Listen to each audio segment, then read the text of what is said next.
काव्याच्या गालावर लज्जेची लाली पसरली होती.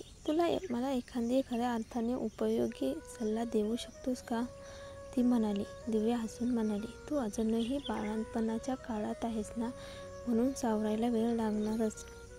मी थोडासा अभ्यास करते यावर आणि तुला चांगल्या सल्ल्याचा सारांश देते. काव्याने दीर्घ श्वास घेतला. आता काय करावं तिला समजत नव्हतं. त्या रात्रीही ती रुद्रची वाट सोफ्यावर बसून पाहत होती. रात्री 9च्या सुमारास तो वेळेवर घरी आला. काव्या डोळे मिचकावत उठली. तू आलास? रुद्रच्या नजरा तिच्या अंगावरून फिरल्या. घर अगदी नियंत्रित तापमानात असलं तरी तिने अतिशय हलकी आणि सेल नाईट ड्रेस घातली होती. ती अतिशय सडपातळ असूनही तिचे सौंदर्य स्पष्ट दिसत होते. रुद्रच्या मनात पुन्हा तो क्षण जागा झाला जेव्हा तिच्या शरीराचा ओलसर स्पर्श त्याच्या पाठीवर होता. का?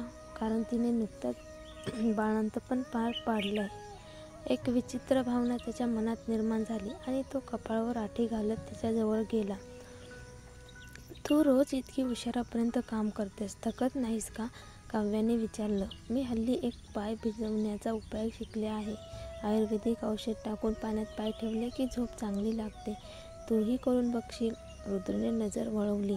तू माझे पाय धुणार आहेस का? हो हो, खरंच खूप उपयोगी आहे. मी घरच्या घरी ओलावा घालवण्याचे उपाय शोधले. पाय भिजवल्यावर मला छान झोप लागते. तिने मागे छोट्याशा किचनकडे बोट दाखवलं. पाण्याची तयारी केली आहे. फक्त एकदा तरी करून बघ ना.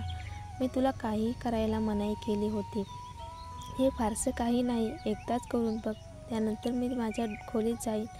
ठीक आहे. ती डोळ्यात प्रामाणिक आशा घेऊन त्याच्याकडे पाहत होती. त्याने तिच्याकडे एक दीर्घ कटाक्ष टाकला. गेल्या काही दिवसापासून त्याला झोपेचा त्रास होता. कदाचित यामुळे फायदा होईल. लवकर कर. त्याने थोडक्यात उत्तर दिलं आणि आत गेला. काव्याचा चेहरा आनंदाने उजळला. ती पटकन स्वयंपाकघरात गेली आणि गरम पाण्याचा टब घेऊन आली. इथे बस, ती म्हणाली. मी तुझ्या पायांना बुडवते. ती रुद्रला खुर्चीवर बसवून त्याचे पाय पाण्यात ठेवत होती. रुद्र शांतपणे तिच्याकडे पाहत होता. हे बघ, ही स्त्री माझं लक्ष वेधण्यासाठी काय वाटेल ते करते. तेवढ्यात काव्यावर बघून गोड हसली. कसं वाटतंय? पाणी थंड झालं असेल तर सांग. तिच्या अंगावरील वस्त्राचा गळलेला गळा त्या कोण्यातून स्पष्ट दिसत होता. त्याला तिचे डोळे नाही तर दुसरंच काही दिसत होतं. त्याने चेहरा गंभीर केला. आता त्याला कळून चुकलं की ही तिची नीती आहे. का ही इतकी आज्ञाधारकपणे का वागत आहे? त्याच्या मनात विचार आला. तोच तिला झटकून त्याने पाय पाण्यातून काढले आणि दरवाजाकडे बोट करत म्हणाला, बाहेर जा. काव्य हादरली. काय झालं? तब्येत बरी नाही का? रुद्र उठला नंगे पायानेच आणि तिला हात पकडून बाहेर फेकलं. रुद्र, हे तू काय करत आहेस? असं कसं? तुझ्या खोलीत जा आणि तिथेच राहा. तुझं तोंड सुद्धा पाहत नाही. त्याचा स्वर नितांत कठोर होता. काव्याने स्वतःकडे बघितलं. काय त्याला कळलं? हो, हे सगळं मुद्दाम केलं होतं. तिची इच्छा होती त्याच्या जवळ राहण्याची, पण त्याने इतकी बेदर्द प्रतिक्रिया देईल हे अपेक्षित नव्हतं. तिच्या मनात विचार आला. कदाचित त्याला कळलंय म्हणूनच तो इतका चिडला. पण आता नाही. पुढच्या वेळी यश येईल. पण दुसऱ्या दिवशी सकाळी ती उठली तेव्हा रुद्र खरंच गायब होता. बिझनेस ट्रिपवर जातोय एवढं सांगून तो निघून गेला होता. काव्याने रिकाम्या खोलीकडे पाहिलं. ओठावर एक उपहासमिश्र हास्य उमटलं. मी काही सिहीन नाहीये. एवढी घाबरण्याजोगी आहे का? रुद्र खरोखरच निघून गेला होता. माधवने त्याला प्रायव्हेट जेटमध्ये पाहिलं. सर, तुमचे डोळे लाल दिसतायत. झोप झाली नाही वाटतं. रुद्रच्या मनात कालचं चित्र पुन्हा आलं. तिच्या म्हणण्यानुसार झोप यायला हवी होती, पण तो तर रात्रभर झोपलाच नाही. गप्प बस, तो गुरकावला. माधवने तोंड बंद केलं. काव्या घरी होती. तिचं मन निराश आणि एकटं वाटत होतं. तिला वाटलं कदाचित तिला प्रसवोत्तर नैराश्य होत असेल. तेवढ्यात फोन वाजला. कॉल विकासचा. काव्या, खूप दिवस झाले. ऐकलं तुझं बाळ झालंय. आता आपण डिझाईन प्लॅनवर काम सुरू करूया का? त्याचं नाव ऐकताच तिच्या मनात संतापाचा स्फोट झाला. विकास, तू मला फसवलं आणि आता माझ्याकडून डिझाईन मागतोयस? विकास हसला. आपण करार केलेला आहे. तो कायदेशीर आहे. तुला तो मोडायचा आहे का? तिचा आवाज कंपित झाला. चला भेटून बोलूया का? तो म्हणाला. मी तुला पुन्हा कधीही बघू इच्छित नाही.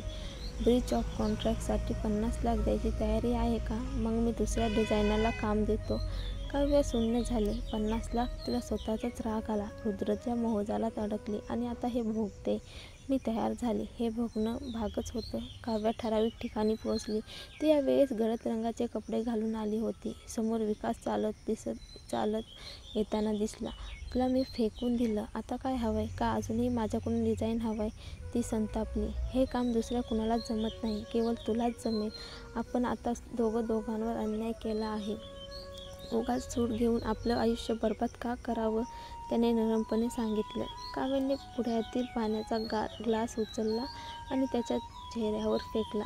कधीच नाही. ती तिथून निघून गेली. विकास त्या जागी तसाच उभा राहिला. त्याच्या चेहऱ्यावर हास्य गोठून गेलं. काव्या, तू काहीतरी वेगळीच आहेस. बाहेर काव्याला सानिया दिसली.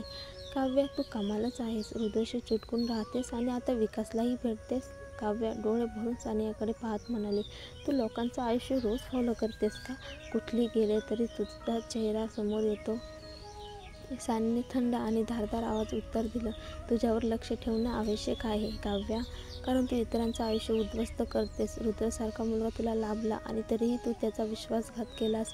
मी सगळं रेकॉर्ड केलंय. बघूया रुद्रला काय सांगतेस. काव्याने तिच्या मागे धावत विचारलं. तुला नेमकं काय हवंय सानिया? सानियाच्या चेहऱ्यावर वरचर हास्य उमटलं. मला हवंय तू रुद्रपासून दूर राहावंस, नाहीतर पश्चाताप करशील. काव्याचे ओठ थरथरले. आता मी दूर जाऊ शकत नाही. का? कारण तुला जमणार नाही का? की तू इच्छाच करत नाहीस? किती बेशरम आहेस तू. सानिया हसत राहिली. असं हवंय तितकं मी रुद्रला सोडणार नाही. व्हिडिओ दाखवायचा असेल दाखव. तो आधीच माझ्यावर संशय घेतोय. आता आणखी काय वाईट होणार? सानियाचा चेहरा रागाने फडफडला. ती थेट काव्याच्या जवळ आली आणि तिचा खांदा धरून तिला जोरात हलवू लागली. फक्त मीच रुद्रसाठी योग्य आहे. तू आणि बाकी बायकांनी त्याचं आयुष्य नरक केलंय. काव्याच्या पोटात वेदना उसळली. तिच्या सर्जरीनंतरची जखम दुखू लागली. सानिया, वेड लागले का तुला? मला सोड.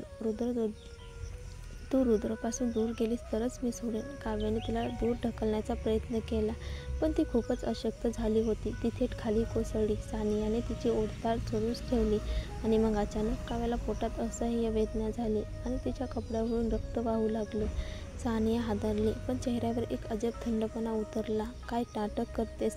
तुला काही झालं नाही. तू मला फसवण्याचा प्रयत्न करतेस. काव्याचा चेहरा फिकट झाला आणि नाही, माझे टाके उघडले. मला हॉस्पिटलमध्ये जायचंय. कृपया. सानियाने तिच्याकडे पाहून ठामपणे सांगितलं. तू कुठेच जाणार नाहीस. काव्या मोबाईल शोधू लागली, पण सानियाने तो लाथ मारून दूर फेकला. तू मला मारणार आहेस का? काव्या रडत ओरडली. मी तुला हात लावलाच नाही. का रक्तस्राव करतेस ते मला काय माहिती? काव्या ओरडत मदतीसाठी लोकांना हाक मारू लागली. काही लोक थांबले, पण सानियाने गोंधळ घालायला सुरुवात केली. ही बाई म्हणजे एक सोनेरी चाळ आहे. माझ्या प्रियकराच्या आयुष्यात आली आणि आता मेल्यासारखी नाटक करते. कोणी हिला मदत करू नका. एक वयोवृद्ध महिला म्हणाली. ही तर टायटन ग्रुपच्या मालकीण आहेत ना? दुसरी स्त्री म्हणाली. हो, रुद्रसोबत पेपरात फोटो आले होते ना तिचे. सगळे काव्याकडे संशयाने बघू लागले. तू म्हणतेस रुद्र तुझा नवरा आहे, मग या गलिच्छ कपड्यात का आहेस? संपन्न लोक बाळंतपणानंतर हॉटेलसारख्या जागी विश्रांती घेतात. तू इथे का आहेस? तुला वाटतं स्वप्नात लग्न झालंय रुद्रशी? काव्याचं डोकं फिरू लागलं. तिची शुद्ध हरपत गेली आणि ती शेवटी तिथेच कोसळली. सानिया जवळ आली आणि तिच्या खांद्यावर जोरात लाथ मारली. उठ. किती वेळ नाटक करणार आहेस?